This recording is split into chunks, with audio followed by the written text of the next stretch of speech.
You know, this spring, I've been watching these maple seeds drop from the sky, and they twirl and they flutter. Really remarkable to watch. Leonardo da Vinci was actually inspired by these maple seeds. He saw them twirl and he wondered if we could motorize them and twirl them the other way, where they produce lift and raise up and carry things around. Pretty cool, because he drew a picture of a helicopter nearly 500 years before one was ever made. It's awesome. Well, I have to admit, maple seeds have been a little bit of an annoyance to me. These things pile up everywhere. They get all in the flower beds, they get across the sidewalks, they get behind the windshield wiper blades, and they clog up there by your car. The worst place is when they're in my gutters. And they get in the gutters, and then some rain comes, and they clog up the gutters, and before you know it, you got Niagara Falls on the front and back of the house. Maybe some of you know what that's like. Once they get water, they start to sprout, and they grow these cute little maple trees. All very nice. And I like cute little maple trees as much as the next guy. I just don't want them growing in my gutters, you know? Well, Jesus told a story about a sower of seeds. And when he was telling the story, he told that the sower went out and he threw seed out. And it landed in all these different places. It landed on the paths, it landed in the rocky soil, it landed in the thistles and thorns, it landed on good soil. And all the occasions except one, it never could produce its own fruit. When it landed in good soil, though, it multiplied itself. It produced fruit 30 times, 60 times, 100 times of itself. The other times, it never did reach maturity. It never did grow to maturity to produce its own fruit.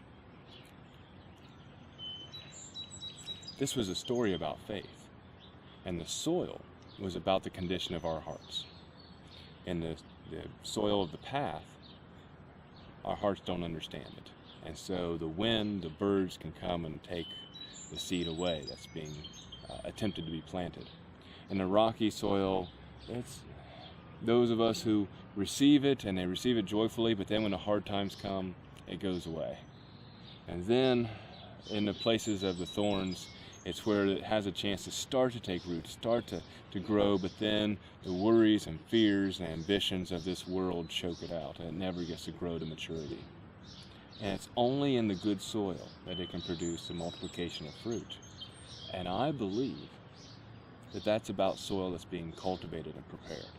Because consider our own faith for a moment. Do we really believe that our faith grows and produces fruit by showing up at a building once a week for about an hour and a half and never thinking about our faith any other time?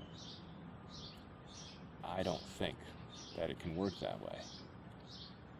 I think that'll produce some growth in the rocky places. Something like here along this road. We have all kinds of things growing along here. Shoot, there's even a maple tree back here. But you know what?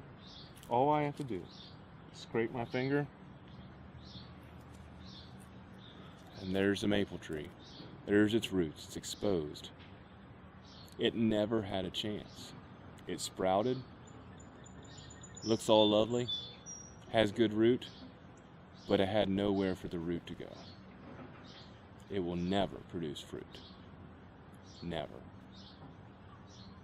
If we assume that our faith is going to grow to a point that we produce fruit, that we produce more people who follow Jesus by just showing up to church once a week, or showing up in front of our television, or showing up to this other event, and assume that's how our faith is going to grow by just once in a while, happenstance, we will never produce fruit.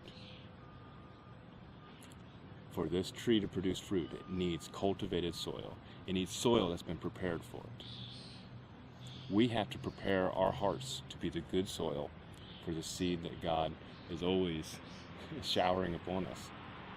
It's up to us to be good places for the seed to take root. It's up to us. God's always going to be faithful in his part. We're the ones who fall short once in a while. And there's plenty of grace for all of us. There's plenty of grace for when we fall short. Shucks, I fall short as much or more than anybody. But I also realize there's an importance to me keeping my soil cultivated and watered and nourished in all the ways it needs, so that the seed can take root and grow and produce more seed, and thus produce hopefully, more disciples, more followers of Jesus. So I hope, as we see seeds fly through the air of all kinds, maybe we can remember how important it is for the seeds of God to have good soil to land on and take root. May we be good soil, and may we keep watch over the little ones that are just sprouting, because we can still save them. This little tree can still be saved if we cultivate the soil for it. You got my meaning? There are a lot of little ones out there with just a little bit of faith, and if we could cultivate it, they too can produce much fruit. So happy cultivating. Keep your soil well plowed and well nourished.